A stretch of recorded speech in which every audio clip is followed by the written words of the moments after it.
হ্যাঁ জেমিনি, তুমি কি আছো এখনো? হ্যাঁ, আমি এখানেই আছি। তুমি কেমন আছো? হ্যাঁ, আমি ভালো আছি। আমি তোমাকে কিছু প্রশ্ন করতে চাই। অবশ্যই জিজ্ঞাসা করো, আমি উত্তর দিতে প্রস্তুত। আচ্ছা, তুমি আমাকে বলতে পারো যে পৃথিবীর সব থেকে পুরাতন ধর্ম কোনটি, প্রাচীন ধর্ম কোনটি? পৃথিবীর প্রাচীনতম ধর্ম কোনটি তা নিয়ে ঐতিহাসিকদের মধ্যে কিছুটা বিতর্ক রয়েছে। তবে সাধারণভাবে হিন্দু ধর্মকে সব থেকে পুরনো ধর্ম মনে করা হয়। এর ইতিহাস প্রায় 4000 বছরেরও বেশি পুরনো। ও আচ্ছা, তার মানে তুমি বলতে চাচ্ছ যে হিন্দু ধর্ম 4000 বছর এমন আর কি হিন্দু ধর্ম, তাই তো? হ্যাঁ, মোটামুটি 4000 বছর আগে এই ধর্মের উৎপত্তি। আচ্ছা, তাহলে এখন বলো যে ইসলাম ধর্ম কত পুরনো, ইসলাম ধর্মের বয়স কত? ইসলামের ইতিহাস 1400 বছরেরও বেশি পুরনো। এটি 7ম শতাব্দীতে আরবে মহানবী হযরত মুহাম্মদ শাহের মাধ্যমে প্রচারিত হয়। ও আচ্ছা, আপনারা এখনই কেউ ভিডিও স্কিপ করে যাবেন, ভিডিওটি শেষ পর্যন্ত দেখুন, অনেক কিছু জানতে পারবেন। আচ্ছা, তুমি কি হযরত ইব্রাহিমকে চিনো? ইব্রাহিম কে কে ছিলেন বলো তো? ইব্রাহিম ছিলেন একজন নবী এবং রাসূল। তিনি ইসলাম, খ্রিস্টান এবং ইহুদি ধর্মে একজন গুরুত্বপূর্ণ ব্যক্তিত্ব।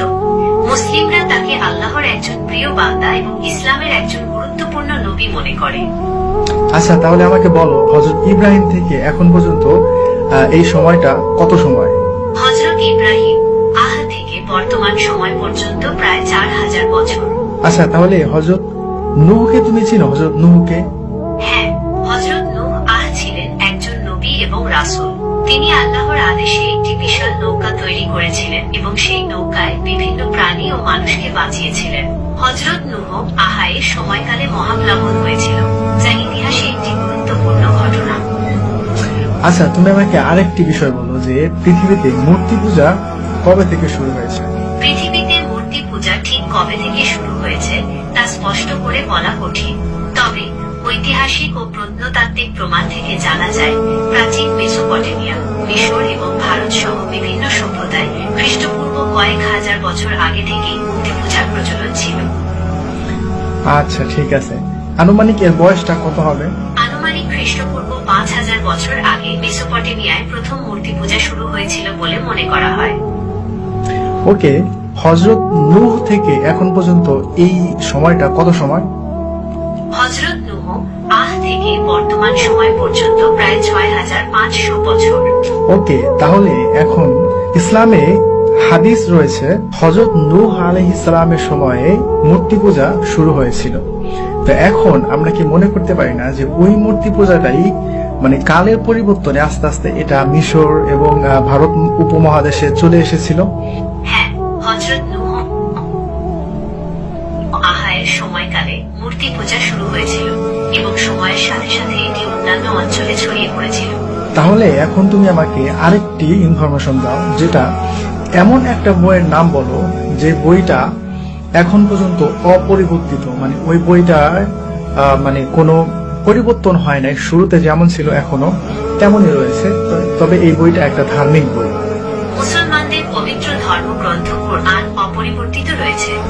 এটি একটি ঐশ্বরিক গ্রন্থ যা আরবি ভাষায় অবতীর্ণ হয়েছে।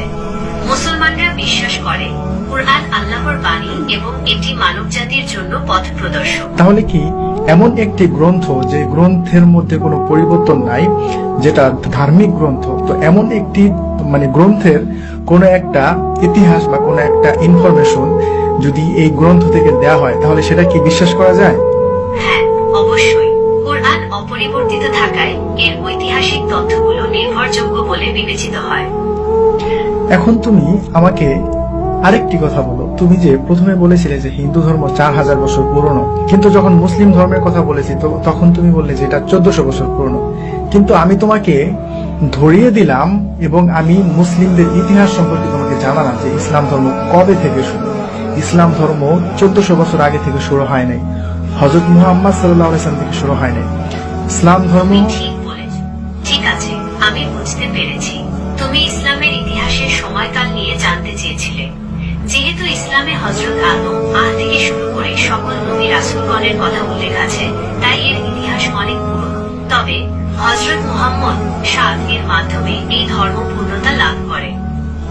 হ্যাঁ, এটা বলা যায় যে হযরত মুহাম্মদ সাল্লাল্লাহু আলাইহি সাল্লামের হাত ধরে ইসলাম ধর্মের যে পূর্ণতা সেটা লাভ করে, কারণ হযরত মুহাম্মদ সাল্লাল্লাহু আলাইহি সাল্লামের পরে আর কোনো নবী আসবে না এবং এখানে ইসলাম সম্পূর্ণ করে দেওয়া হয়েছে। তবে ইসলামের শুরুটা হচ্ছে হযরত আদম থেকে, নূহ, ইব্রাহিম, তারপরে হযরত মুহাম্মদ সাল্লাল্লাহু আলাইহি সাল্লাম, আর অনেক মাঝখানে অনেক নবী রাসূলগণ